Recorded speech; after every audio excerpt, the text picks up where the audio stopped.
Spring season से जहाँ हम साउथ कोरिया के यंगसुंग जंगल में एक झील को देखते हैं, जहाँ झील के ठीक बीचों बीच एक बुद्धिस्ट मोनेस्ट्री बना होता है।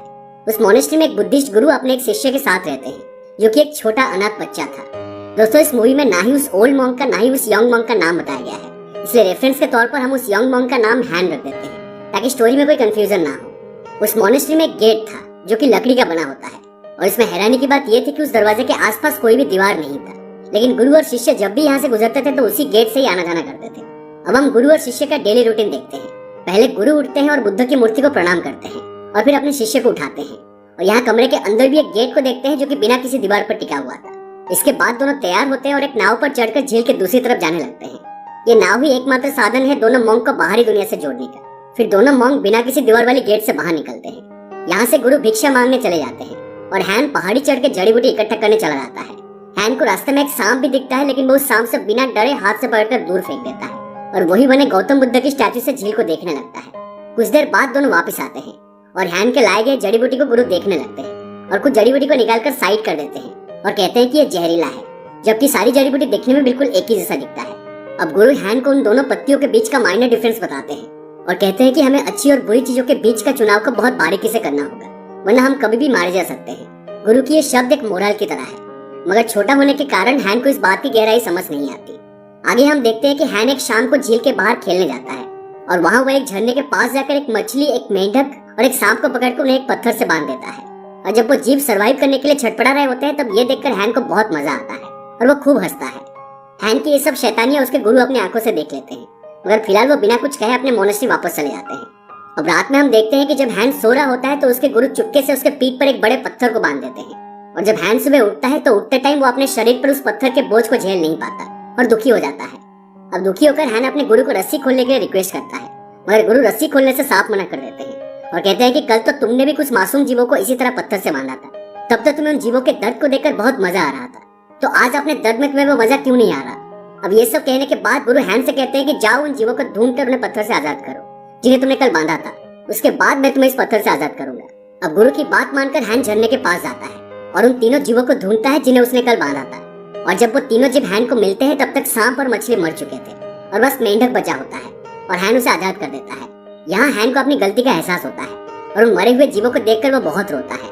हैन के लिए ये उसका पहला सबक था, जब उसे इस बात का एहसास होता है कि किसी की जिंदगी की कीमत क्या होती है। यहाँ सीन कट होती है और हम अगले सीन में देखते हैं कि अब स्प्रिंग खत्म होकर समर आ चुका है और अब हैन एक टीनेजर बन चुका है। साथ ही साथ उसके अंदर भी काफी सारे बदलाव आ चुके थे। एक दिन जंगल में सैर करते हुए वो दो सांपों को इंटीमेट होते हुए देखता है, जिसे देखने के बाद उसके मन में क्यूरियोसिटी बढ़ जाती है। मोनेस्ट्री की तरफ वापस जाते हुए हैन की मुलाकात एक लेडी से होती है, जो कि अपनी बेटी का इलाज करवाने के लिए उसके गुरुजी से मिलने आई हुई थी, पर उन्हें मोनेस्ट्री का रास्ता मालूम नहीं था। हैन बिना देरी करे माँ और बेटी को अपने गुरु के पास ले जाता है। गुरुजी लड़के का इलाज शुरू करते हैं। उसकी माँ उनसे पूछती है कि मेरी बेटी ठीक तो हो जाएगी ना। गुरुजी जवाब देते हैं हाँ, लेकिन उसे कुछ दिन यहाँ रुकना पड़ेगा। अब वो औरत अपनी बेटी को गुरुजी के पास कुछ दिनों के लिए छोड़कर अपने घर लौट जाती है।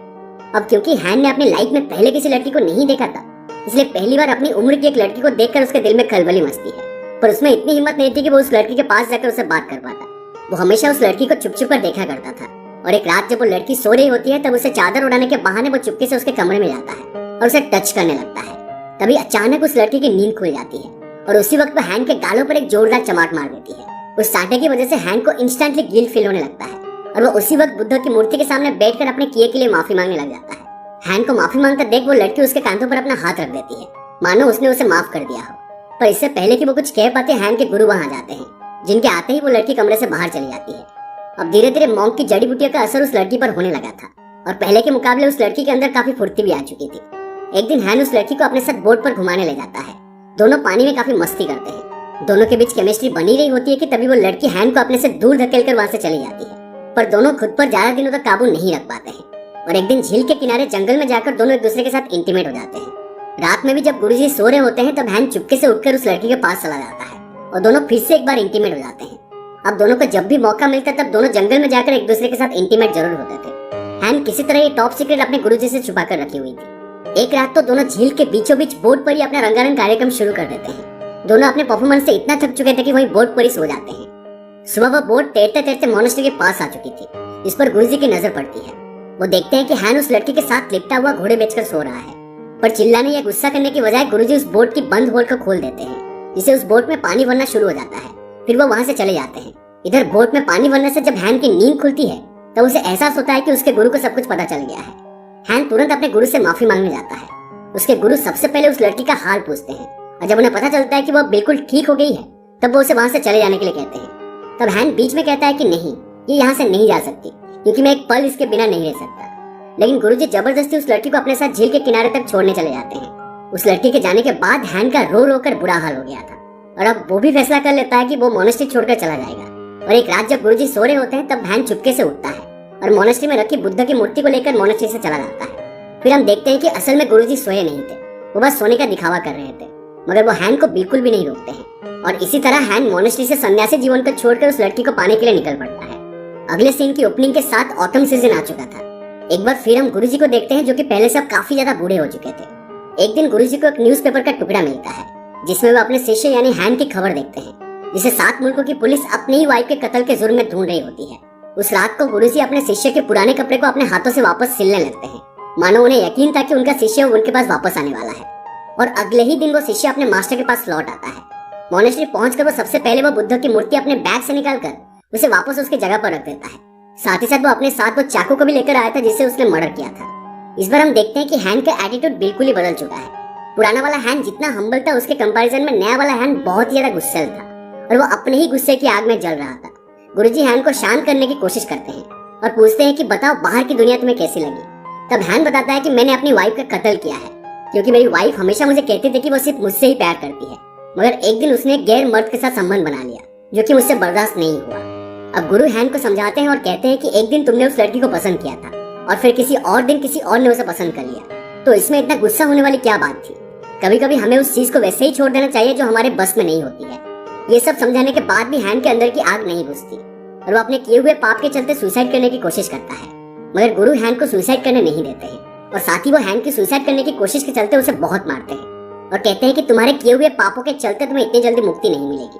इसके बाद हम देखते हैं कि हैन फिर से अपने बालों को काटकर सन्यासी बन जाता है और जब वो मोनेस्ट्री से बाहर आता है तो देखता है कि गुरु ने जमीन पर प्रज्ञा परमित्र सूत्र को लिख रखा है। गुरुजी हैन को एक टास्क देते हैं कि उसे इन सूत्रों को अपने चाकू से खोदकर जमीन पर उकेरना है। दरअसल गुरुजी के अनुसार प्रज्ञा परमित्र सूत्र पर कुछ देर एकांत में प्रैक्टिस करने से हैन को इनर पीस मिलेगा। और जब हैन गुरु के कहने पर सूत्र की कार्विंग करता है तभी वहां 2 डिटेक्टिव आ जाते हैं जो कि हैन को अरेस्ट करना चाहते थे, मगर यहाँ हम देखते हैं कि गुरु के कहने पर वो दोनों डिटेक्टिव मोनेस्ट्री में तब तक रुकने के लिए राजी हो जाते हैं जब तक हैन का कार्विंग का काम खत्म नहीं हो जाता। फिर आगे हम देखते हैं कि हैन बिना रुके पूरी रात कार्विंग करता रहता है और जब उसका काम खत्म हो जाता है तब तक वो थककर वहीं सो जाता है। फिर अगली सुबह जब दोनों डिटेक्टिव उठते हैं तब वो हैन की हुई मेहनत को देखकर प्रभावित होते हैं और इसके बाद वो दोनों हैन को बिना हथकड़ी पहने इज्जत के साथ वहां से ले जाते हैं। मगर जब हैन मोनेस्ट्री से जा रहा होता है तब हम गुरुजी के पावर का एक छोटा सा नमूना देखते हैं जिसमें गुरुजी नाव को तब तक आगे बढ़ने नहीं देते जब तक हैन पीछे मुड़कर उन्हें अलविदा नहीं कह देता। मानो उन्हें ये बात पता था कि अब उनकी दोबारा अपने शिष्य से कभी मुलाकात नहीं होगी।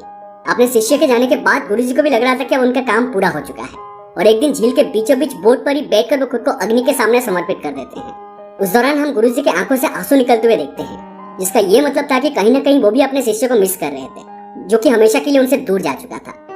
यहाँ सीन कट होती है और अगले सीन के ओपनिंग के साथ साथ विंटर सीजन आ चुका था जहाँ कई सालों के बाद हैन अपने किए की सजा काटकर मोनेस्ट्री वापस लौट आया था। उसे उसके गुरु के कपड़े डेक के दरवाजे के पास पड़े हुए मिलते हैं और वो सर्दी में जमी हुई झील से अपने गुरु की अस्थियों को खोदकर बाहर निकलता है। उन अस्थियों को एक लाल कपड़े में लपेटकर हैन एक बर्फ की बुद्ध मूर्ति बनाता है और उसमें ही वो लाल कपड़ा रख देता है। फिर वो अपने गुरु की सारी किताबों को पढ़ने में लग जाता है और अपने गुरु की तरह जड़ी बूटियों से डिफरेंट बीमारियों के इलाज को सीखने में लग जाता है। एक दिन एक लेडी जिसने अपने चेहरे को कपड़े में छुपाया हुआ था अपने बच्चे को साथ लेकर उस मोनेस्ट्री में आती है। रात में वो वही रुकती है और जब सब सो रहे होते हैं तो वो चुपके से अपने बच्चे को वही छोड़कर वो लेडी वहां से चली जाती है। पर रास्ते में ये गड्ढे में गिर जाने से उस लेडी की मौत हो जाती है। ये वही गड्ढा था जिसे हैन ने अपने गुरु की अस्थियों को बाहर निकलने के लिए खोदा था। अब कहीं ना कहीं हैन भी इस हादसे का जिम्मेदार था, इसलिए उसे खुद पर बहुत घिन आने लगती है। वो इस बात का पश्चाताप करने के लिए अपनी पीठ पर एक पत्थर बांधता है और पहाड़ की चोटी पर चढ़ना शुरू कर देता है जैसा कि उसके गुरुजी ने उसे बचपन में सिखाया था। यहाँ फिर से सीन कट होती है और अगले सीन के ओपनिंग के साथ एक बार फिर स्प्रिंग सीजन लौट आया था और अब हैन ने उस बच्चे को अपना शिष्य बना लिया था। ये सीन कुछ वैसे ही है जिसे हम मूवी की शुरुआत में देखे थे जब हैन 4-5 साल का था। अब यहाँ हम देखते हैं कि वो 4-5 साल का छोटा बच्चा सेम बचपन वाले हैन की तरह काम कर रहा है। ये बच्चा झील के पास जाता है और एक मछली, मेंढक और एक सांप को पकड़कर उनके मुंह में पत्थर डालकर उनकी तकलीफ से मजे लेता है। रिटर्न स्प्रिंग का ये सीन हमें साइकिल ऑफ लाइफ को दर्शा रहा था जिसमें हमें ये दिखाया जा रहा था कि सब कुछ वापस वैसे ही शुरू हो गया है जहाँ से यंग हैन की शुरुआत हुई थी और दोस्तों इसी सीन के साथ ही मूवी यहीं पर खत्म हो जाती है। दोस्तों इस मूवी का most of the part silent है और अगर आप इस मूवी की गहराई को समझ पाएंगे तो ये मूवी आपको बहुत ही ज्यादा खूबसूरत लगेगी। ये 5 सीजन्स हमारे जीवन के 5 स्टेजेस को दर्शाते हैं। जब हम जन्म लेते हैं, फिर जब हम एक टीनेजर बनते हैं, फिर जब हम प्यार करते हैं और शादी करते हैं, फिर जब हम बुढ़े होते हैं और आखिर में डेथ। ये मूवी हमारे अलग अलग भावनाओं को भी दर्शाती है, जैसे